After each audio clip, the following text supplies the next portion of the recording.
നമസ്കാരം, എല്ലാവർക്കും എൻ്റെ യൂട്യൂബ് ചാനലിലേക്ക് സ്വാഗതം.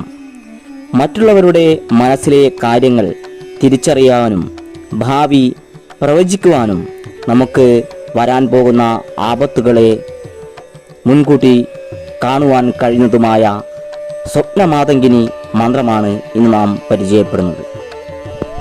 സ്വപ്നമാതങ്കിനി മന്ത്രത്തിൻ്റെ പ്രത്യേകത എന്തെന്നാൽ, നമ്മൾ രാത്രി മന്ത്രങ്ങൾ ചൊല്ലി കിടന്നുറങ്ങിക്കഴിഞ്ഞാൽ സ്വപ്ന ദർശനത്തിലൂടെ കാര്യങ്ങൾ കാണിച്ചു തരികയും ഇല്ലെങ്കിൽ ചെവിയിൽ ഉച്ചരിക്കുകയും ചെയ്യും എന്നതാണ് ഈ മന്ത്രത്തിൻ്റെ പ്രത്യേകത.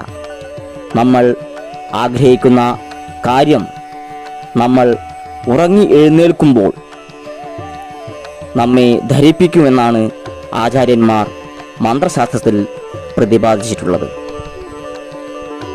മന്ത്രജപത്തിലൂടെ ഭാവിയെക്കുറിച്ച് മനസ്സിലാക്കാൻ സാധിക്കുകയും ഒരു വ്യക്തിയെക്കുറിച്ച് മനസ്സിലാക്കാൻ സാധിക്കുകയും നമ്മൾ നേരിട്ട് കാണുന്ന ഒരു വ്യക്തിയെ മനസ്സിലാക്കാൻ ഈ മന്ത്രസിദ്ധിയിലൂടെ കഴിയുന്നതാണ്. മന്ത്രസിദ്ധി കൈവന്നാൽ ഏതൊരാളുടെയും മനസ്സിനെ വായിച്ചെടുക്കുവാൻ നമുക്ക് കഴിയുന്നതാണ്. നിങ്ങൾ ഈ ചാനൽ ഇതുവരെ സബ്സ്ക്രൈബ് ചെയ്തിട്ടില്ലെങ്കിൽ സബ്സ്ക്രൈബ് ചെയ്യുകയും ലൈക്ക് അടിക്കുകയും കമൻറ്റുകൾ രേഖപ്പെടുത്തണമെന്നും അഭ്യർത്ഥിക്കുകയാണ്. സ്വപ്നദർശനം കിട്ടിയ ഒരാൾക്ക് ഒരു വ്യക്തി മുന്നിൽ വന്നാൽ ആ വ്യക്തിയുടെ ചെവി തുടിക്കുന്നതായും കൈകാലുകൾ വിറയ്ക്കുന്നതായും ചുണ്ടുകൾ വിറയ്ക്കുന്നതുമായും കണ്ണുകൾ ഭയതീക്ഷ്ണമായി കാണുകയും നിങ്ങൾക്ക് മനസ്സിലാക്കാൻ കഴിയും. അവരുടെ ശരീരഭാഷയാൽ എന്താണ് അവർ ചിന്തിക്കുന്നത് എന്ന് നമുക്ക് കാണാൻ സാധിക്കുന്നതാണ്. ഇനി നമുക്ക് മന്ത്രമൊന്ന് മനസ്സിലാക്കാം.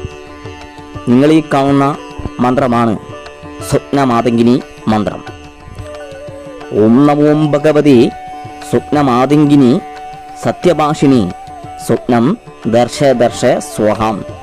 ഓം നമോ ഭഗവതി സ്വപ്നമാതങ്കിനി സത്യഭാഷിണി സ്വപ്നം ദർശ ദർശ സ്വഹാം. ഇങ്ങനെയാണ് മന്ത്രം ഉരുവിടേണ്ടത്.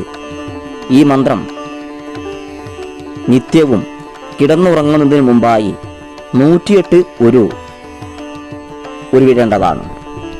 കാര്യസാധ്യം എന്താണോ അത് പറഞ്ഞതിന് ശേഷം അവിടെ തന്നെ കിടന്നുറങ്ങാവുന്നതാണ്.